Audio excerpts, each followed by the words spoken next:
Hey everybody, it's your friend Rob and Mr. Bingley. No Leslie this week. Leslie went to visit her sister. So it's just the boys. Just the boys.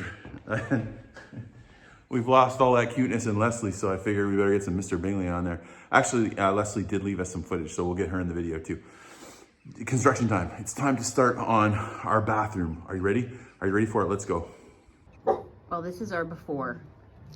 We had a pedestal sink and a not uber nice floor with a transom, interesting sconces, a small mirror, makeshift storage that we found in the Chateau that's kind of broken, extra bins that's gonna hold cleaning supplies, a dehumidifier because it doesn't dry in here, the towels and mats, and after 3 or 4 days they're still not dry, the toilet, the floor. Now the clawfoot tub, she is lovely, but she's gross on the inside.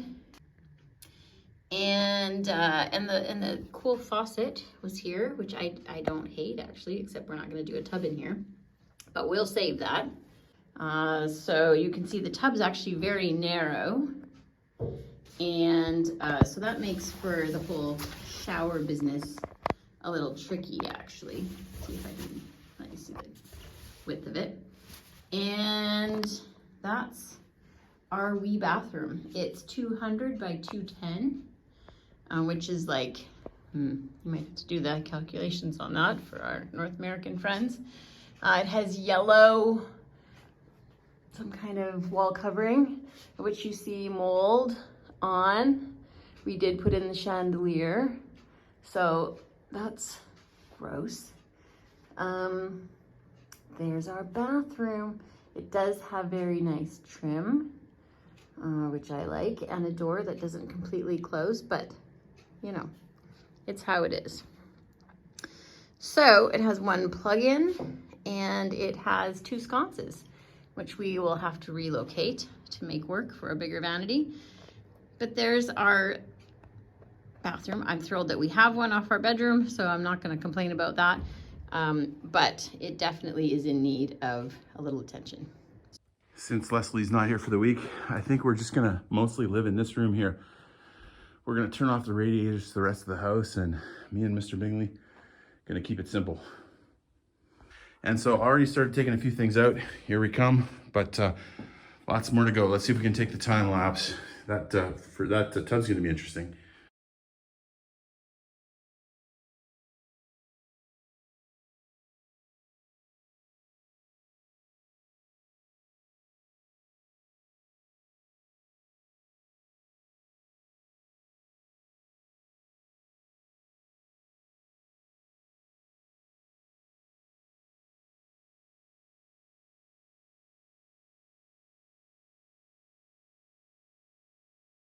We're coming along. I've never taken out a tub before. This is a big tub. But it looks like, when I hit it, it looks like it moves. The only thing that's connecting it, I think, is the drain. So we're just gonna cut the drain and see if it comes out. Easier than you might think. However, I realized that the drain location is lower than the toilet, which is really not a good thing. I'll explain more in a minute. Let's get this thing out of here. It's heavy, really heavy, cast iron. All right, it's starting to clear out. Now you can see all these pipes, everything running, you know, exposed. This is a surprise. We didn't think those, I thought those were in the wall. So we're gonna have to see what we're gonna do with that. Shower's gonna be over here. So it's gonna have to be a little bit up in the air to cover some of this stuff, but we'll cut some of it out and change it. Kind of fun taking out the old ugly stuff. You just get the screwdriver and zoop, zoop, zoop, zoop, zoop. All right, this is the last piece for today. We're gonna take this guy out. Unfortunately, there's no shut-off valves, which back in the day, they didn't used to put shut-off valves on, which means I had to go all the way to the basement and we turned the water off and now we're just draining it. And then we'll try to cap it so we can turn the water back on. If we can't cap it, then we'll have to leave this here until we can find a suitable cap because we gotta turn the water back on. We actually like this pedestal sink a lot. And we'll keep it, we're gonna use it somewhere. It's a beautiful little guy, but it just does not have any storage. And so you have junk everywhere. This is definitely the move. When you own a chateau, you want to keep a few extra plumbing fixtures around, like little caps like this, and I'm pretty sure this is the right one to fit on there. And it can mean the difference between having no water for 2 days or having water. So nice to keep them around. Okay, so here's the moment of truth. We just opened up the water. Now, since there's only one of us here, we gotta run upstairs and make sure it's not leaking.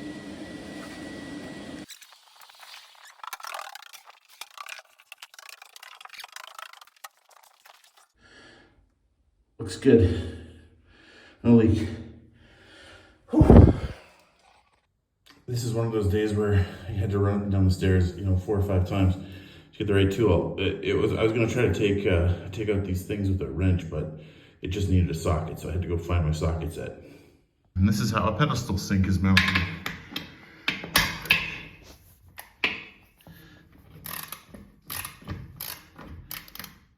It came out whole, and it's looking a little dirty where it was. Isn't that gross?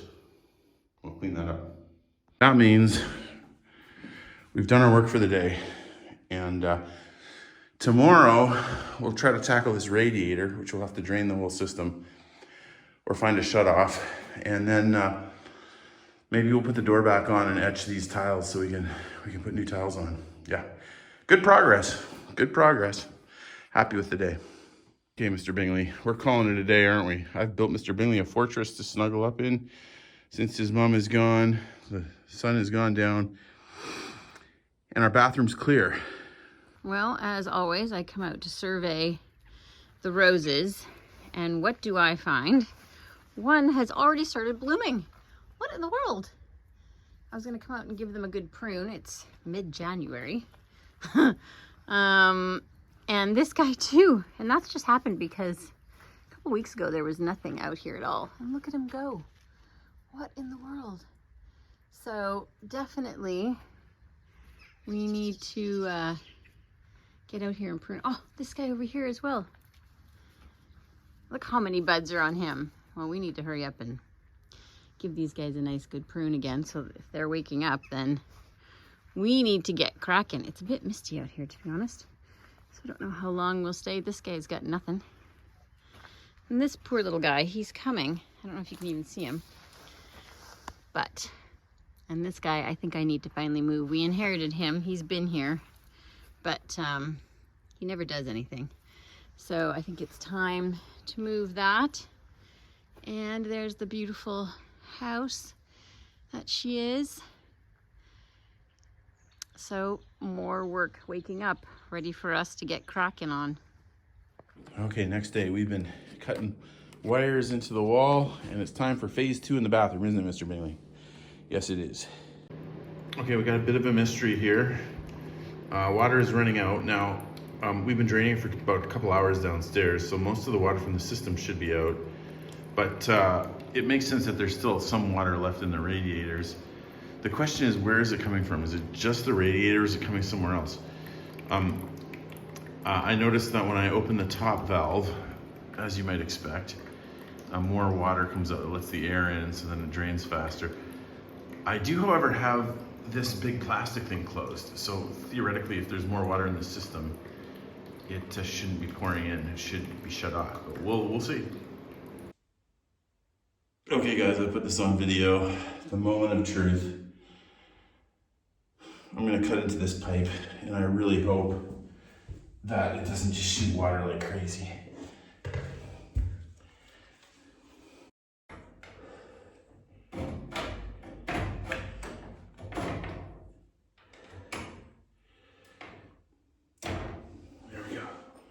Here we go. Well, that's good, it's slowing down. Oh, it's slowing down, guys. That's really good. That's really good.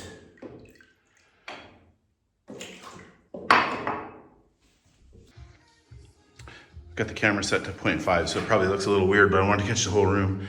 All right, great progress. Radiator gone, pipes gone all the way around. I just got the stubs there, and then on the other end, and they kept leaking a bit. Noticed that the water coming into this room is really weird. It comes out of the wall and then it just runs surface mount. So I don't know what we're gonna do with that, but we'll figure it out. But other than that, pretty much clear. Now it's funny, sometimes you get locked into doing the, approaching a problem the same way. Usually a reciprocating saw is a great way to cut a pipe if you have room. But then when you get into a really close corner like that, it's a little tricky. Let's zoom to the normal one. There we go. So you don't have a lot of room there. And so I'm thinking, well, if I get a longer blade, then you can kind of bend the blade. Like it will bend a little bit, which is fine. But then I'm thinking, why am I locked into that? Why don't I just use this? A grinder with a diamond blade, it'll go right through it. So here we go.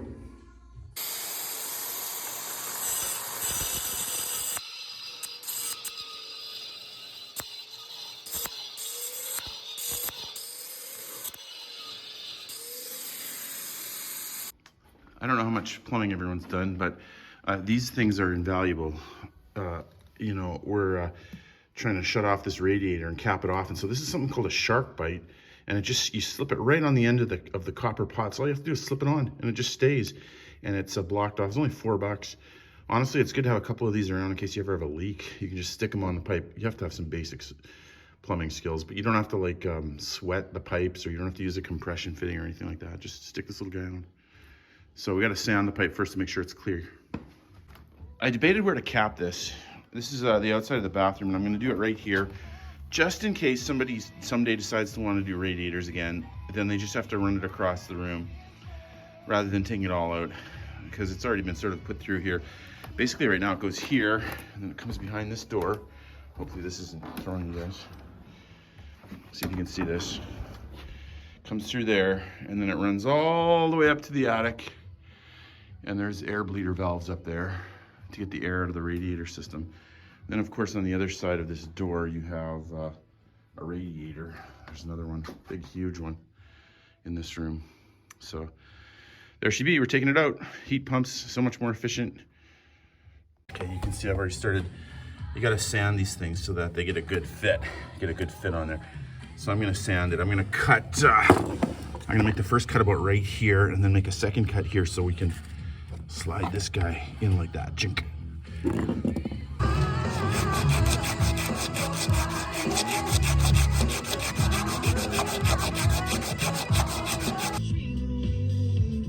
That went well.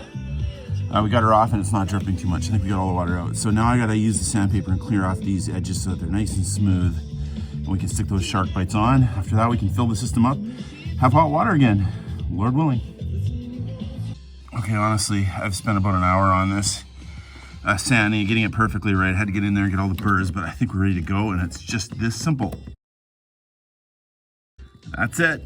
Now, I've heard plumbers debating whether, if these things are good or not. Some guys say they're exactly as good as the other, like sweating a pipe, that's when you get like the torch on it and you put in the stuff.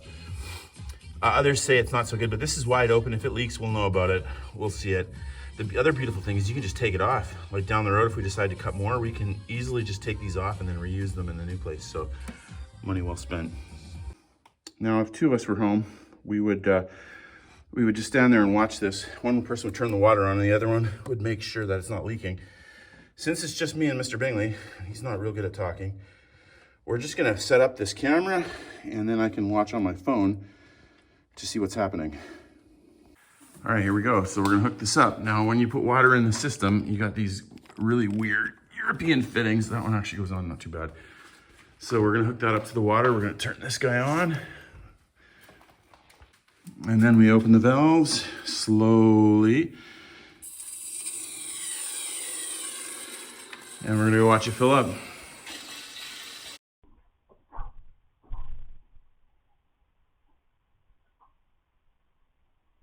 So here's our pressure for the boiler. We're gonna hear a lot of gurgling because we emptied that thing right out. You'll hear the water going all the way through these pipes, through the whole house, all the radiators gurgle. Okay, so I'm gonna turn off this camera because I gotta watch the Ys and see if we're gonna have any leaks. Here we go.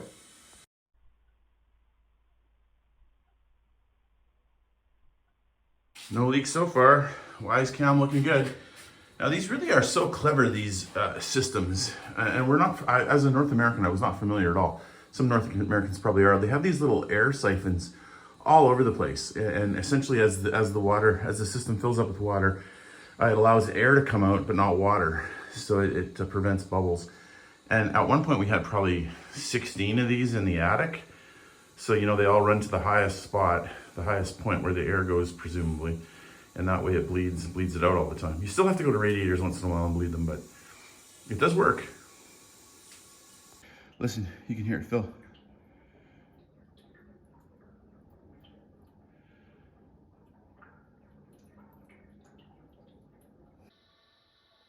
Good news, pressure's starting to rise. It's coming up. Water is filling. No leaks yet. Okay, we're at about 1.5 bars. So now what we're gonna do is we're gonna turn on the system and let the pump start. And I think, there it is. That's the exhaust fan. And here in a second, the fire's gonna light. There it is. Now, if the pilot stays good, which it looks good right now, it's nice and bright, then the whole system will kick on in a couple more seconds. Notice also the hot water's been off for 2 days. It gets up to, we have it set for 40 Celsius when it's really hot. And when it's been off for a couple of weeks, it goes down to 20. Look at that. After 2 days, it's still 30. I could probably still shower. Be a cool shower, but. Oh, we got a brief reprieve from the pouring rain. And look what I saw after going to get the mail. We saw, oh, Bingy, here's a car going by. Look, the snowdrops are out. Isn't that fun? They're closed up for the day, but it's always exciting seeing a little glimmer of springtime show up.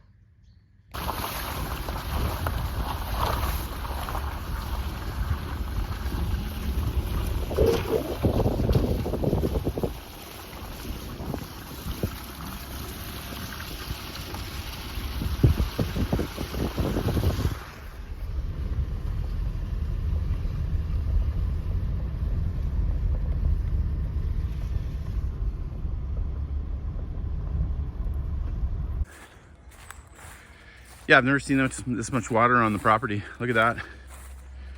It's like a small lake. There's usually nothing there. I mean, it'd be terrible to take the mower out on this. Over there is always a bit of a quagmire, but I've never seen this full. Wow. Another day, another small flood in the basement.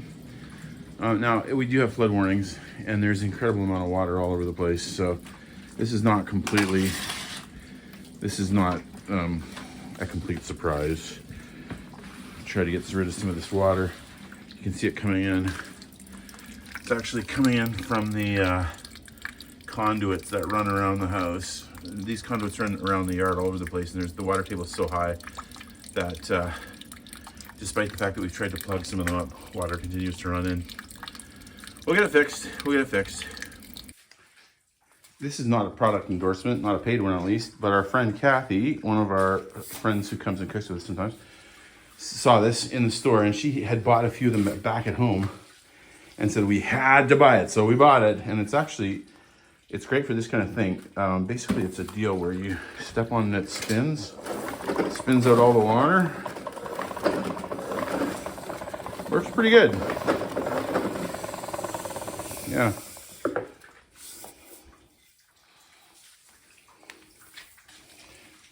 I can't remember if I mentioned this on the other video, but it used to be that water would pool here and run in, and we've put a little more dirt there, so that's helped. But you know what we're gonna do is just put a little French drain, and ridiculous that I didn't think of this. There's the downspout. I just have to run it right into there. It's like the easiest thing. So hopefully that'll help. Won't solve all our problems, but it may solve some of them. Now again, some people are really troubled by this. It's just concrete, and there's dirt right under the concrete. So there's no damage or anything, but it is a little bit annoying. It's been a really, really rainy year. There's flooding everywhere.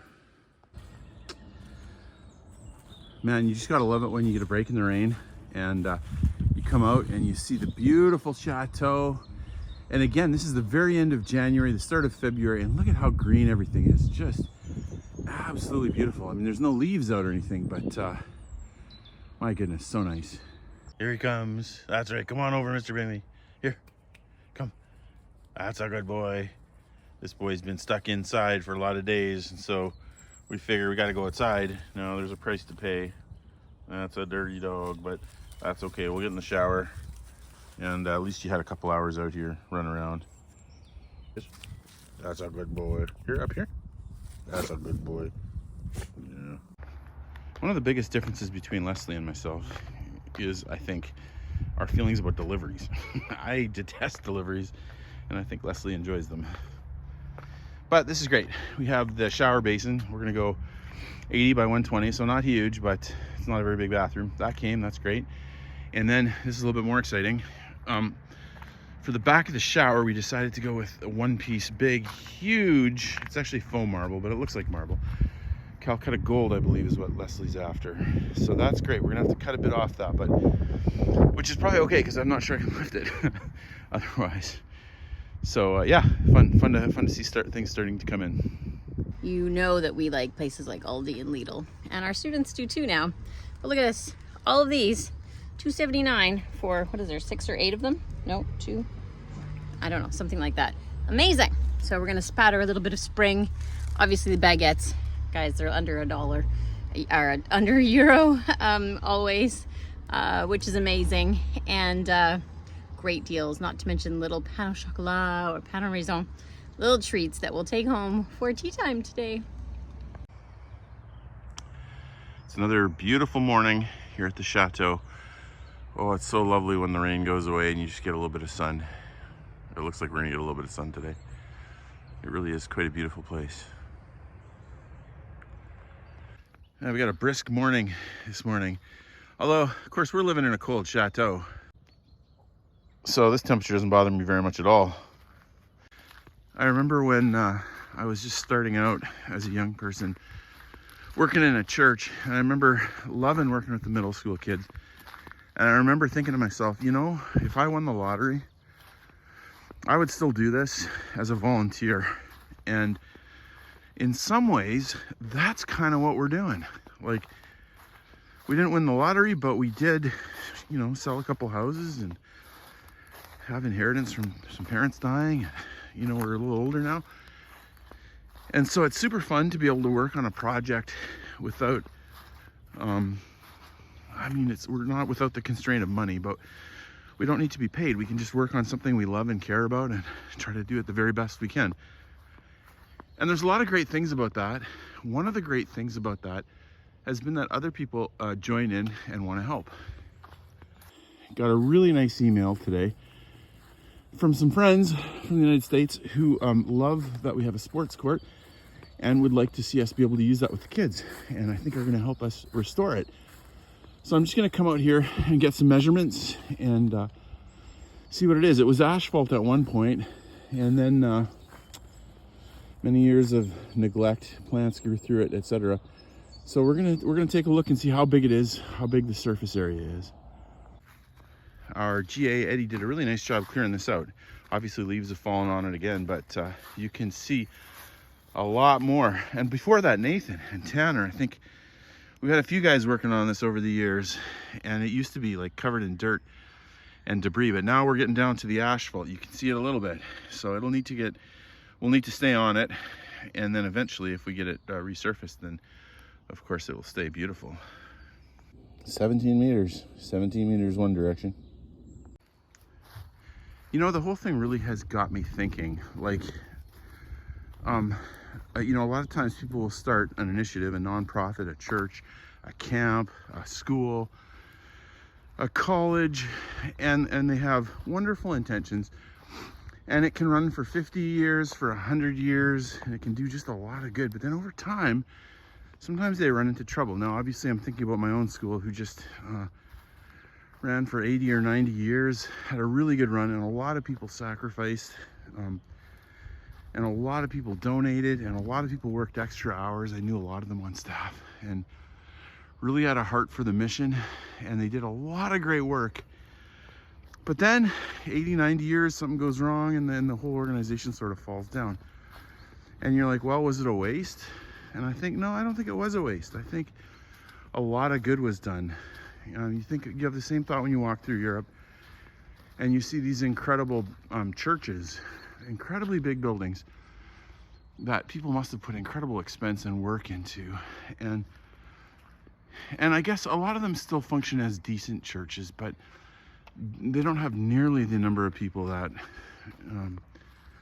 would justify the expense of the building. And so you're kind of like, was that a waste? And I think, well, I don't think so, because for hundreds of years, people have still enjoyed the building. Of course, I'm a guy who kind of likes to see the original mission preserved. And I'd like to see that for the schools I worked at and the churches I worked at and these big, beautiful cathedrals. You don't always get the option to control it. You know, we can't control what will happen long term. Now, the good news is if we fix this building up, it's still going to be a beautiful building, and people for hopefully centuries will still enjoy the beauty of this building, whatever it's used for. Now, our idea is to use it for young people, and hopefully young people from a bunch of different countries, where they can come and they can meet each other and they can connect with people and they can feel hope and joy, where they can read the Bible. We think, of course, the Bible is important, and so we think that there's incredible happiness and meaning to be found there, that they can make their world a better place. And while we're running it, that's what's going to happen. Can we control that forever? No, we can't. But while we're alive, we'll control that, and we'll make sure it's used for good. We'll leverage the property to make the world a better place, and then trust that down the road others will do the same. And if they don't, if this building somehow just becomes a hotel or something down the road, hopefully, you know, it doesn't. But if it did, we're very confident that God could raise up others who would continue the good work on this planet in other locations. I guess for Leslie and I, my thought is this: we want to be good stewards. We want to be good stewards of the building. We want to be good stewards of people's resources, whether they're helping us with solar panels or heat pumps for the students, or a sports court or a roof or a van. We want to use these things for good as long as we can. And I think also we want to be a bit frugal. Like, we don't want to just spend a lot. We don't want to just throw a lot of money at problems and then someday it go to something else. We want it to stay focused. So we're going to try to run this organization as lean as we can. You know, we're not going to try to waste money. We're going to spend it carefully and put it to good use so that the good things that happen in people's lives echo for a long time. I don't think they'll see this video, but as my school, Multnomah, was dying, I remember looking around the campus, and there was we just had completed actually $1 million soccer court and some science labs, and some very generous people had sponsored that. And to be honest, I wrote them a letter, even though I was kind of towards the end of my time at Multnomah. So there was nothing, I wasn't, you know, trying to get them to give more money to Multnomah or save Multnomah. But I wanted to let them know. I was thinking, like, if this was me and I donated a whole bunch of money, like let's say $1 million to a soccer field, and then the school was going to go out of business, I'm thinking, well, was that wasted money? Like, was that effort in vain? And I wrote them and I said, I don't think it is. Like, I really think, you know, we stayed alive for 10 years at that school. We had thousands of kids come through, and those were good young people. And we did a lot of good work. We helped young people get out into the world, and a lot of them making the world a better place. And so I think, you know, even though the school went down, I think the investment was sound. But those of us leading nonprofits need to be asking those questions. You know, the issue cannot be just, can we raise the funds? Sometimes in the church world or in the nonprofit world, the arbiter of truth is pragmatism. Like, by that I mean, like, some people are kind of like, well, if we can raise it, we can do it. And I'm kind of like, no, it's more than that. It's not. Donated money is not just our money. It's in my view, in the Christian worldview, it's God's money, and it needs to be spent carefully, and it needs to be spent well. And so we have to be asking questions about what's the most effective way to use these funds for good. It occurs to me that might sound hollow to some people, like looking at this big, beautiful chateau going, oh, you got to be careful with money. But again, you know, if you actually do the math and think through it, you know, we got a lot of buildings for less than $1 million, and you can do a lot of good with that building. If we would have tried, you know, when we first bought it, I remember somebody at my the school I grew up at in Canada, and they did an article on us, which was really nice. And then somebody, you know, you read the comments, and somebody's kind of like, oh, there's so many people in the world that need money, and then these guys are buying a castle. And the guy was kind of trashing us a bit, like, and in a lot of ways I was kind of like, okay, I get why you're looking at all this stuff thinking, oh, poor you with your castle. But the truth is, this is an efficient use of funds. Like, we could have bought a hideously ugly building for 2 or 3 million in the middle of Portland, and everybody would have cheered for us. Oh, look what you're doing for the homeless or for whoever. And we didn't. We bought it in France, and we got 3, 4, 5 times the building. And it's efficient. It looks wasteful, but it's not. All right, guys, can you hear me? Can you hear me? I don't know if you can hear me. It's time to do some scuffing of the tiles. So I got my safety stuff on. Big chainsaw gloves, ear protection, eye protection, breathing, lots of clothes. Here we go. The idea here is to scuff up the tile so that the new tile will have something to grab onto. And I'm very thankful to have this huge diamond blade that my friend TJ got me.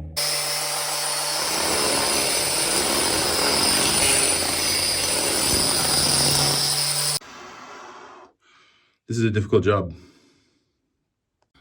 Air is pretty heavy in there. I'm trying to keep all that dust contained. All right, this thing's working great. It didn't do a great job of letters. Doesn't really show up, but there you go. Really nice job. No, it was really interesting. Last week we had a couple of different kinds of comments on the fact that I was lighting candles to heat the Chateau. Some people were like, oh, that's good that you guys are being efficient. Or some were like, man, why is it so hard to heat the Chateau? Like, why is that, you know? And so I tried to put down a few answers for that. I tried to let me walk around and explain why it's so hard to heat a Chateau. There are options. For example, you can buy one of these propane tanks for, oh, I think it's about 35 euros, something like that. And it will light this beautiful butane heater, which throws a tremendous amount of heat. And it'll run for, I don't know, maybe a week, like potentially maybe 40 or 50 hours of burning. And that really does make a difference in the room. We've also been running a couple of radiators. This one's nice and warm right now. We've left the morning room on for, boy, when it was really, really cold outside, like when it was, you know, around freezing, we left this on just so that we'd have a little bit of heat in the house and not to have pipes freeze. It's also really nice for us because this is where we eat our meals. You can see that we've actually made some progress. Like that's about 15 degrees in here. So again, I had the that butane burner going, and also the radiators for quite a few days. And it's warmed up considerably outside. It's maybe 12 outside. So there are at least 2 rooms in the house that are livable. But if we're honest, this is no small project, friends. Like folks are like, well, why are you living on candles? You have to realize, again, almost 16 feet of height, 20,000 square feet, 212 windows.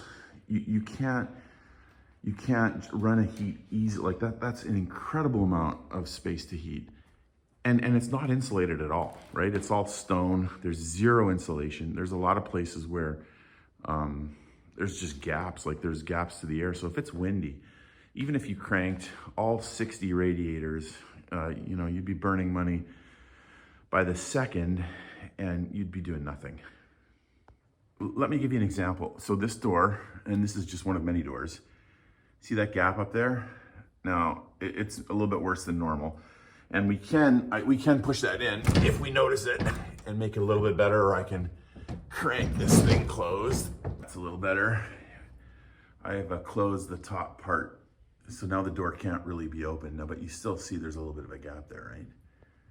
So then again, folks are thinking, well, why don't you just plug stuff up? And you can see we've tried to stick some plastic in this one because this one was particularly bad. But even if you do that, it's just difficult to imagine until you're here and see the incredible scale of how big this place is, how challenging sealing it up is. Many of you who have watched our videos know that we do have wonderful, wonderful, wonderful chimneys and also fireplaces in the Chateau. And we've hired people a couple times to kind of see if we can get one of them working, to put in a liner, to clear it out. And both times we've hired people, they've gone right up to the roof. They've dropped down cameras, they've lifted things, and it's just so old and packed that they've said it can't be done. Again, we don't want to start jabbing stuff in there and knocking a chimney over. That would be a worst case scenario. So while it would be lovely to have fire here or to put in an insert, right now it's just not feasible. The main smokestack that is functioning for the boiler runs behind this door, and we have thought about trying to tie into that potentially.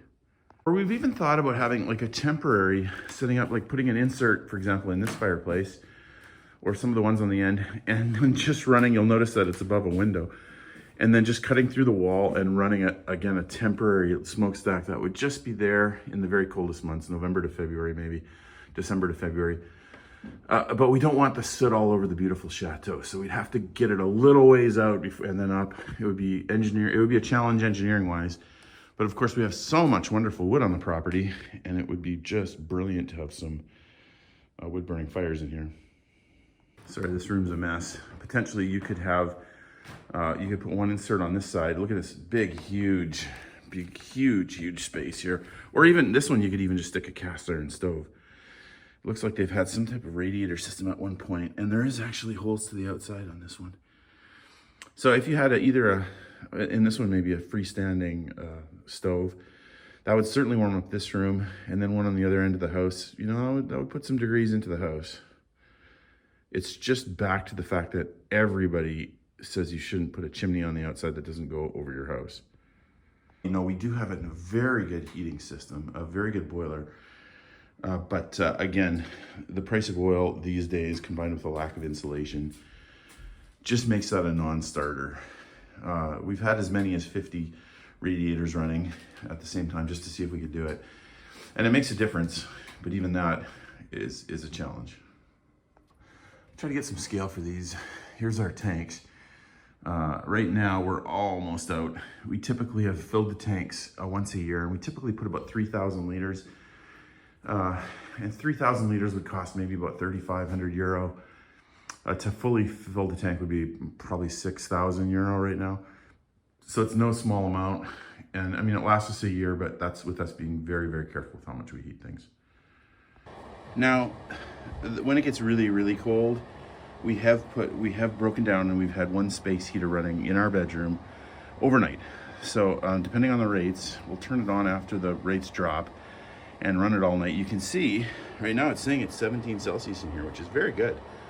Like that's 60. It is not 17. No, Leslie says it's not 17. We had something in front of this, and so it tends to warm up this area a little bit more than the rest of the room. Mm-hmm. So it's not probably 17, but usually this thing usually sits around maybe 14 or 15 overnight, which, you know. But also there were some of you that, it was very nice. Someone said, hey, we'd like to help. How much does it cost to heat the Chateau? Can we help you heat it? And in some ways, guys, we're on the way. We had a lovely donation last year. Remember to put in the solar energy, and we're also upgrading the electrical, what you're seeing right here. We're putting in a breaker at the front and the back of the house, and that's going to connect to some heat pumps. Now, it's never going to be, the house is never going to be 4 seasons, 20 Celsius, 70. It's not even going to be 60, Fahrenheit, 15 Celsius. But we can heat it up so that it doesn't freeze and so that the mold doesn't get here. That's kind of the plan. And it's okay for us to be a little bit cold for a couple months. You know, we only have students in the warm seasons, and that's acceptable. You know, but very much appreciated the offer. It's been a pretty good week, you know, in terms of getting some of that demo done and also running the Cat 5 for the internet. That's the cables for the internet, you know, which just seems like that. We did notice a few things. Look up at the top, across that top line. You can see there's some stone problems. When we got back, we found a little bit of stone on the ground, which is exactly what you don't want to see when you're a Chateau owner. It's not the end of the world, it's not a ton, but a few rocks had fallen, so, you know, there's that. I'm also excited about a couple things. First of all, how that hedge looks. This is the off-season hedge looking great. We cut it really hard on the top, and this year I think we'll cut, it's really quite thick, so we might cut the sides, the inside for sure. But then you notice we have the little lights on the Chateau, and I just have them sitting on these temporary tables that we inherited. So I think what we need to do is get like a real pole and stick it into the ground, maybe a little bit of concrete, and then stick it up quite a bit higher, and then that will look a lot better. So I think I might get on that in the next few days. We'll see. I ran into one of our small towns today because I'm actually heading out to see my sister this next week, and she actually lives in Montenegro, which is a cool country just that way. So there was some French lotion that she really wondered if I could pop in my suitcase and take with.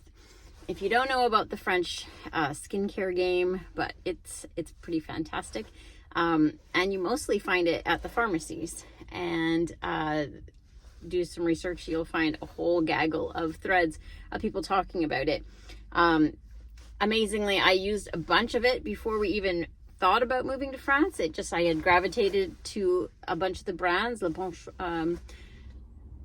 and so that's been great. There's another store here called the Action Store, which is kind of like a dollar store, really, but things aren't just $1, but they're ridiculous deals. I'm not exactly sure what we would call it in America, but anyway, I got to show you a couple of things. First of all, so painting is on the agenda again. Comes with 2 little refill things. Rob loves these kind where we can hang on to stuff. Usually I just use like an empty sour cream container or, you know, something like that. But he likes these because it hangs on the side of a ladder. It was like $1, maybe $1.95. Well, €1.95. Great deal because it's nice to have 2. And then they had a whole whack of marble. Obviously my eye has been out for marble because we're trying to do this bathroom, and it just seems to make sense that in that room of all rooms, that bathroom should have nice stuff in there, and it will always be the principal bedroom of the house, I suspect. And so I wanted to do the Chateau justice, especially with having a gray marble fireplace in the main room. Anyway, I digress. Okay, first of all, there's this guy that I saw. Little marble base, little glass top. So, you know, probably at home this would be like, I don't know, maybe you could find it for $10. Probably more like 15, 18, 20 when I was just back home in Home Goods Home Sense the other day. I guess it's Home Goods in America. It seemed like everything was $20 now. There seems to be like a baseline price that doesn't matter what it is, it's $20.